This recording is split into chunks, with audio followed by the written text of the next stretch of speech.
Doon na sila guys.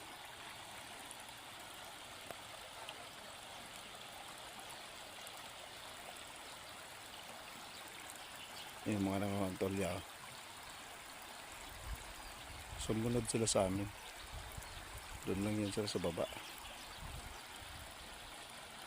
Doon si Bro JP. Tsaka yung sama niya.